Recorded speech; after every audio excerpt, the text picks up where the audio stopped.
आज इंडिया में हर वीक कोई नया बाबा आता है जिनके बारे में दावा किया जाता है कि किसी सिद्ध पुरुष से कम नहीं। कभी मिरेकल के नाम पे, कभी हीलिंग के नाम पे, कभी मोटिवेशन के नाम पे। बागेश्वर, प्रेमानंद, अनिरुद्ध आचार्य, प्रदीप मिश्रा, अलग नाम, अलग स्टाइल और अलग ऑडियंस। पर जो चीज इन सबको वायरल कर रही है वो भक्ति नहीं है, वो एक मैकेनिज्म। आज हम किसी एक बाबा को एक्सपोज नहीं कर रहे हैं, आज हम एक्सपोज कर रहे हैं viral Baba factory of India.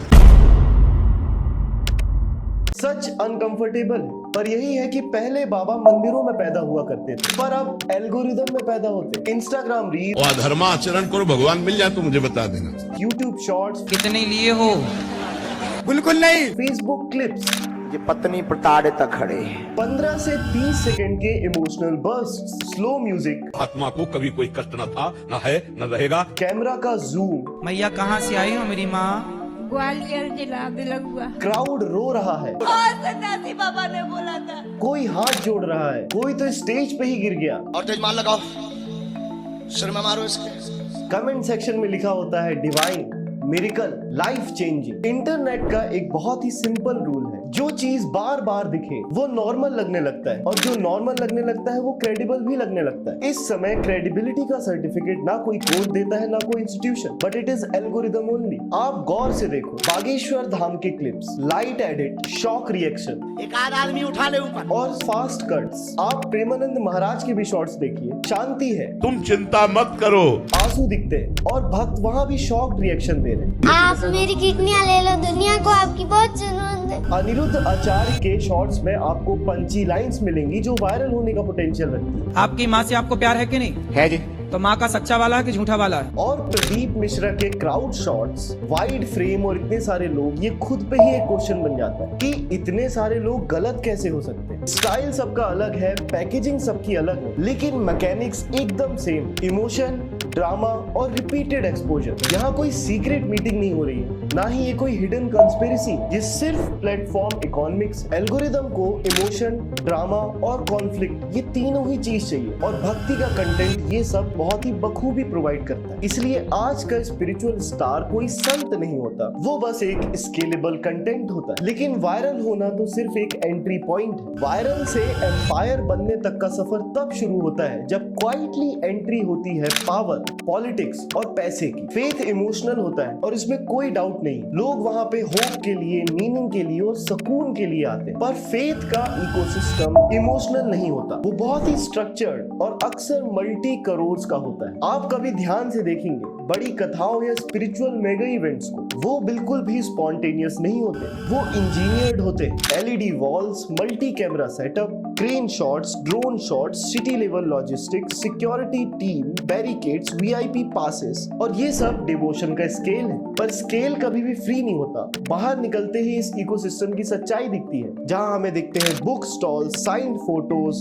Merchandise, donation counters, special access lines. Emotion सिर्फ फ्रंट स्टेज पे होता है, पीछे एक बहुत बड़ा मैकेनिज्म चल रहा होता है। अब अगर ऑनलाइन के साइड देखो तो मिलियंस के subscribers, professional editors, thumbnail designers, content team, PR managers, daily clips, daily shorts, daily reports. ये सिर्फ सत्संग नहीं है, ये इवेंट इंडस्ट्री और मीडिया इंडस्ट्री का हाइब्रिड मॉडल है। सवाल ये है कि जब स्केल इतना बड़ा है तो इन्फ्लुएंस कितना बड़ा होगा। सिस्टम का काम बहुत ही सिंपल होता है, इमेज बचाना, इमेज बनाना, नरेटिव्स को मैनेज करना और क्रिटिसिज्म को मार्जिनलाइज करना, उसे साइड में डाल देना। मुंह मारना जाके उस लैंग्वेज को लेकर भी। ये लैंग्वेज ना गांव की भाषा है। इसका मतलब ये भी नहीं है कि हर जगह रॉन्ग डूइंग हो रही है, पर यह है कि ये भक्ति सर्कल्स कोई इनफॉर्मल मेगा इवेंट्स बस नहीं। अब हम इसी स्ट्रक्चर को कुछ नाम के साथ देखते हैं। ये नाम तो अलग अलग है, पर सबकी मशीन एकदम सेम। बागेश्वर धाम के मॉडल से स्टार्ट करते हैं। कैमरा का क्राउड पे जूम होता है, कोई रो रहा है, कोई शॉक्ड है, और कोई तो बोल रहा है कि ये कैसे पता चला आपको। जो बातें आप कह रहे थे अभी, वो बातें मुझे ऐसा लग रहा था कि जैसे मेरे ही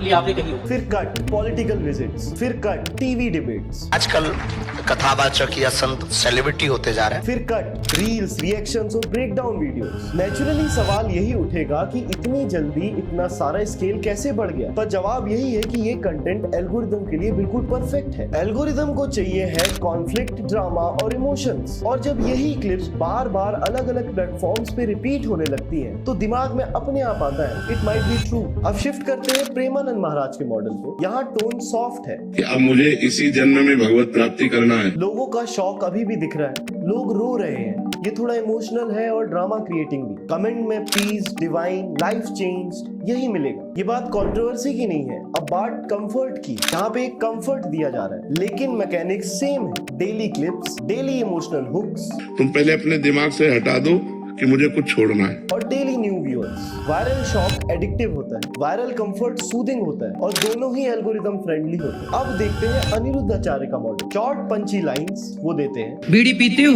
पीता था गुरुजी। फैन पेजेस है, स्टोरी पेजेस है। ये इन्फ्लुएंसर इकोनॉमी का spiritual version. Same goes with Pradeep Mishra also. City to city कथास हो रही है, वाइड ड्रोन शॉट्स है, हजारों में लोग बैठे हुए, लोग देख के शॉक हो जाते हैं इसी चीज। यहाँ आर्ग्यूमेंट्स वर्ड्स नहीं बनते, यहाँ आर्ग्यूमेंट्स बनते हैं विजुअल्स। अब थोड़ा रिवाइंड करते हैं, जो कल के वायरल नेम्स थे वो कहाँ हैं अब? Asaram, Ram Rahim, Nityanand, Rampal. Different decades, different styles, different audience, पर पैटर्न डिस्टर्बिंगली सेम रहा है। हर केस में पहले इन्फ्लुएंस बढ़ा, फिर प्रोटेक्शन स्ट्रॉन्ग होता गया, फिर कंट्रोवर्सी आई, 20 साल की सजा का ऐलान राम रहीम को किया गया है। और फिर सबको एक साथ शॉक मिला। हर बार लोग बोलते थे कि इस बार कुछ अलग है, पर हिस्ट्री यही बोलती है कि नहीं। पैकेजिंग चेंज होती है, लैंग्वेज चेंज होती है, ऑडियंस भी चेंज होती है, लेकिन वो मैकेनिज्म अभी भी चेंज नहीं हुआ है और कभी होगा भी नहीं। और जैसे ही viral content, emotional hooks, crowd visuals और रिपीटेड एक्सपोजर मिल जाता है और चारों चीजें एक साथ आ जाती हैं, तो नेक्स्ट स्टेज फेम नहीं होता,